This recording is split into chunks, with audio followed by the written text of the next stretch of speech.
Mon copain a volé mon argent pour emmener une autre femme en vacances. Quand je l'ai confronté, il a levé les yeux au ciel et a dit « Détends-toi, tu t'en remettras ».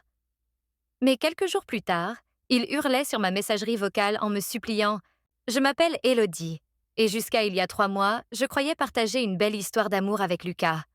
On se connaissait depuis 3 ans, et même si on ne vivait pas officiellement ensemble, il passait la plupart de ses nuits chez moi.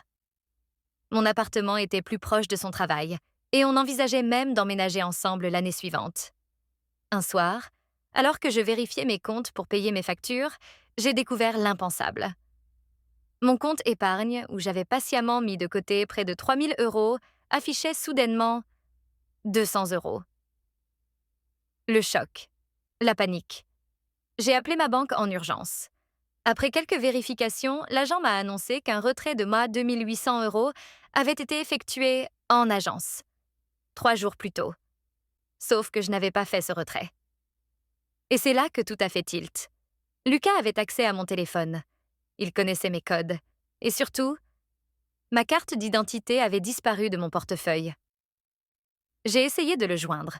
Pas de réponse. Juste un message laconique. Désolée, je suis avec des amis. On se voit demain. Mais quelque chose clochait. Par réflexe, j'ai ouvert Instagram. Lucas ne postait jamais rien, mais je suis tombée sur la story d'un de ses amis, Max. Et là, mon cœur s'est arrêté. Des photos de Lucas, bronzé et souriant sur une plage paradisiaque. À ses côtés, une jeune femme que je ne connaissais pas.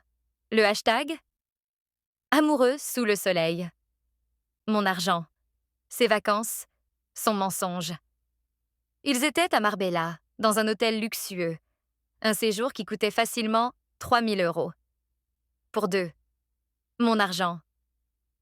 Quand Lucas est enfin rentré, 2 jours plus tard, il est arrivé détendu, comme si de rien n'était.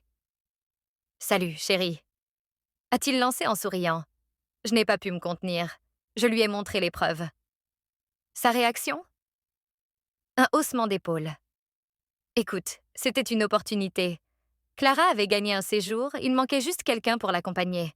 Je comptais te rembourser. Je lui ai rappelé que cet argent, c'était notre projet, notre futur. Sa réponse m'a glacée. Franchement, 3 000 euros, c'est rien pour un appart. T'exagères. Pire encore, quand je lui ai demandé si Clara était sa petite amie, il a hésité. Puis il a menti.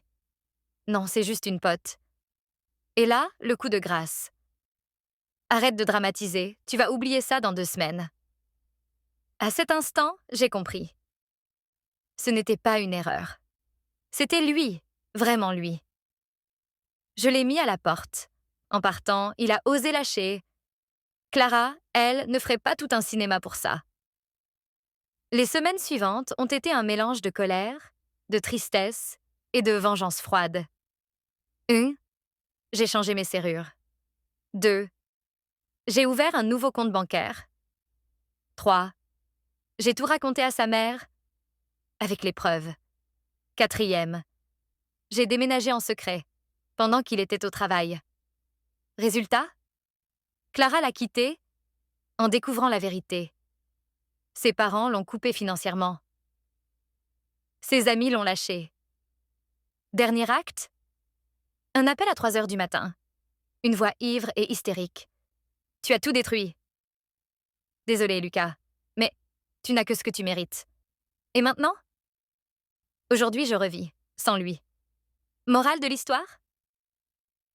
Parfois, la meilleure vengeance, c'est de les regarder s'écrouler tout seuls. Et vous? Avez-vous déjà vécu une trahison semblable? Racontez-moi ça en commentaire. Poursuite en cours pour récupérer mon argent.